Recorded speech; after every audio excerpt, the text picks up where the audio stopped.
Hello, I'm Mike Meadows here at X8 Drums, and this is Cajon 101. Today I'm going to talk about some of the basic techniques, concepts, ideas about playing this wonderful instrument that I've been playing for about 15 years now, and I've learned a lot of the traditional techniques and also taken techniques from other drums and cultures and developed my own techniques as well. It's a great instrument. I've played thousands of shows with it, and today I'm going to talk about some of the basics. So let's just get right into it. Now with the cajon, it's important to find what sort of posture is best for you. So everybody's going to be a little bit different. You see a lot of the traditional players from Peru and Cuba playing with their legs pretty wide apart so that they can really get into the drum. Now, for me, that's put a lot of strain on my lower back. So having to bend down and be in this position a lot, I found playing a lot of shows that wasn't so comfortable, and even with stretching and being aware of it, it caused a lot of problems with my back. Now the other thing is, as you see, I like to put different things on my feet and play with my feet as well. And if you're in this position and move forward, it's really hard to lift up your legs.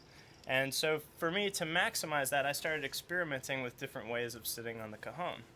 Now, one way that I found works very well for me is by placing my leg here and moving the cajon so that my hands are playing on either side of the leg. Now, it doesn't offer a whole lot of exposure on this side, but I can still, easily come down and play inside like that and get a lot of the same tones.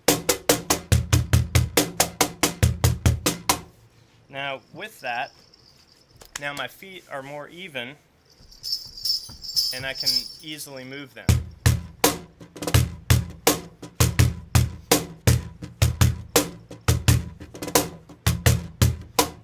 And now my back, I don't have to strain, and I don't have to move my legs. Now, something that I've also seen some people do is they like to turn it sideways so that they're playing like this. Now, if the cajon has two sides that you can play,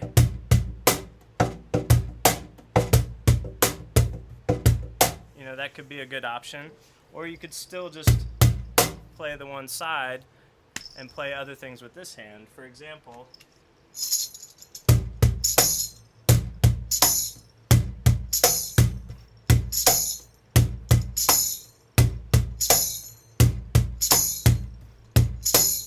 right?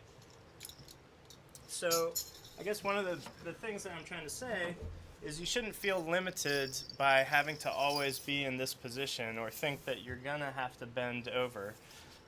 One of the other things with playing the cajon is you don't really need to reach all the way down to the center to get a nice bass tone. You can really get a good bass tone pretty close to the top, so you don't have to bend down as much as you think. If you really just get in there and find that center spot, then you can get a very nice tone. Now, speaking of the bass tone, aside from the posture, there's the technique. It's very similar to the same technique you would use for a bass tone in conga or djembes. You want to keep your hands together, keeping your fingers close like this and your thumb in. And as you play, it's really this part of your hand here that's getting the majority of the contact and the sound. Now, you don't want to go all the way in and leave it there. You want to stay relaxed and allow sort of your fingers to just go off of it a little bit while you keep your hand against it. But again, you don't want to press tight, because if you press too much, you get a really dead sound, and you can start to put too much pressure on your muscles here, and that can turn into tendinitis and some other things. So try to stay as relaxed as possible, keeping a good posture, finding the way that feels comfortable to sit, And then just starting with that basic bass tone. You want to really get a nice sound.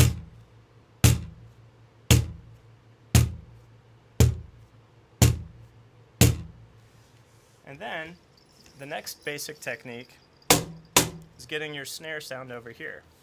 Now some people may play like a strong conga slap or a slap like you would on djembe.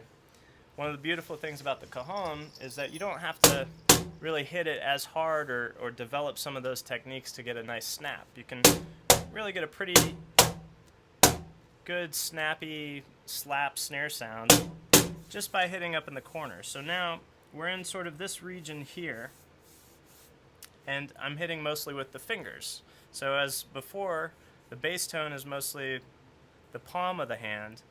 This sound is going to be with the fingers. So in the corner up here, and then your bass tone here. So remember, you don't have to reach all the way down and come all the way up. It's more of a side. So you're going slightly down to get your palm there, and then slightly up so you're getting your fingers. Again, keep the fingers tight together, but stay relaxed.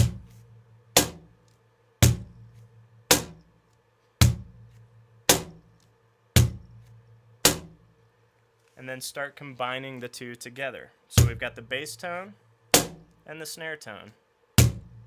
And then take your left hand and go for the same thing. You want to get a nice bass tone here.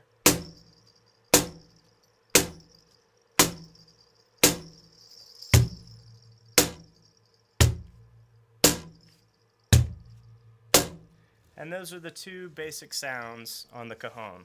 Now there's a lot of different things you can do from there.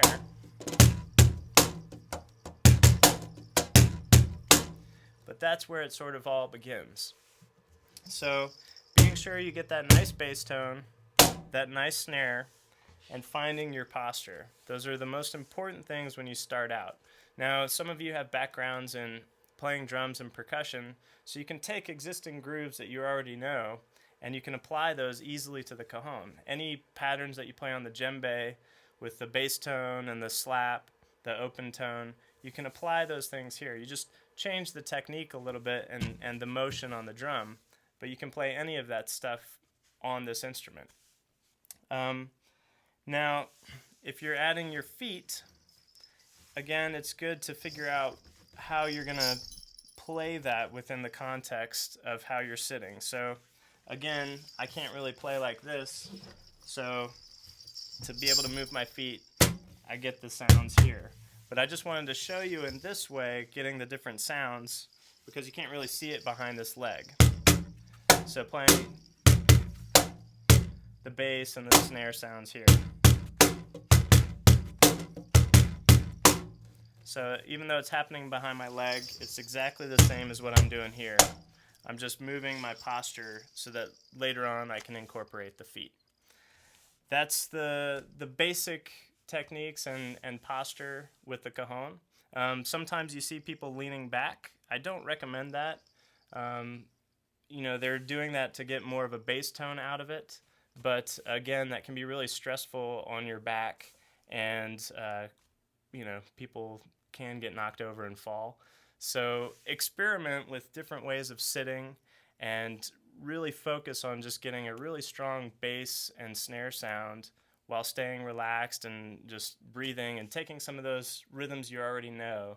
And in future lessons, we're going to kind of go through a lot of different permutations, different kinds of grooves and other techniques from different cultures that you can add, adding in playing with brushes, playing with a foot pedal, techniques on how to use the tambourine on the foot and combining that with the cajon. So thanks for your time, and hopefully I'll see you again soon.